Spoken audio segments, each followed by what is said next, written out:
the trial and error uh, force that exists in our lives. We try something. If we fail at it, we learn how to do it better, or we don't learn, depending on who you are and what it is. And eventually, everybody learns. May not be in one lifetime, even, but eventually, everybody learns. The whole system of karma is designed to push us towards understanding and realization. And there's a very magical potential about need and desire in and of itself. I would not have realized everything that I've realized, the small bit, because my experiences and my realizations have been a tiny fraction of what really is.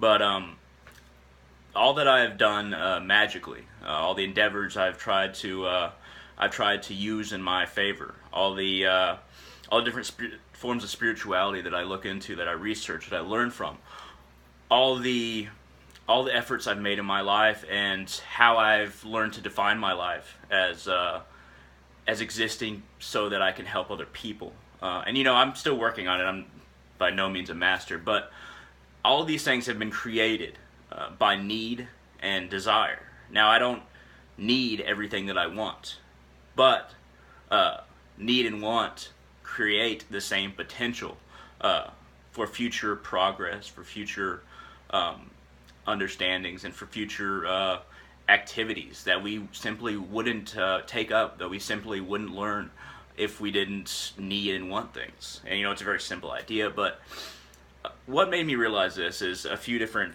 little things recently that made me realize it in a new way. Um, I looked at a few of the experiences I've had recently. Maybe like a week ago, for instance, I had this really deep conversation with a chick, and I realized at the time. Well, I realized later on that at that time I could have gotten her number. And, this is a very small instance, and that I should have. But then I realized that all the activities, all the spiritual activities, all the efforts, astrally, magically, I wouldn't have taken up. I wouldn't have tried if I had achieved that. If I had achieved a relationship with that chick, if I had achieved that, if I had initiated a relationship, then I wouldn't have done all of these spiritual activities based on a desire for relationships. Now, that doesn't mean that I should turn down every chick or not get numbers. It just means that just because we want something, just because we believe we should have done something, that doesn't mean that doing it at that time or in that way was necessarily pivotal for our growth, pivotal for what we're going to do, what we're going to learn. Because a lot of the time, if you're given everything, you don't learn anything. If you're very successful early on in your life, if you look at child actors, for instance, that have a lot of success, it really messes them up later on because they expect it to come real easily in the future. If I had achieved everything that I want many years ago, if I'd been born rich and with the best looks and with the highest degree of intelligence and into a belief system to where I didn't really desire to question beyond that, I wouldn't have suffered as much as I have. And this might seem strange to say, but I wouldn't have learned and experienced as much as I have. The fabric and the complexity of myself as an individual was created by the suffering that I've experienced, by the needs and wants that at times rule my life. And my endeavors are pointed towards overcoming the attachment that I have to certain things happening in my life, certain things that I want. But I wouldn't have progressed at all if I had been given everything. I would have only experienced inertia. Everything would have been printed on me like a blank sheet of paper put into a printer. And I wouldn't have, this is kind of strange, but this analogy is apt. I wouldn't have become a tree.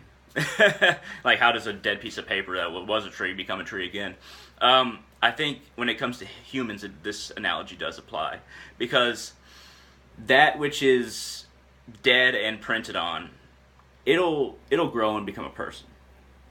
But if you aren't blank, if you have all this potential created by suffering, if you have all this potential created by not knowing who you are, what you believe, not given beliefs, but forced to look for them because you weren't given anything, then that's a lot of fertilizer from a feeling of deadness, uh, like a piece of paper. It's a dead tree.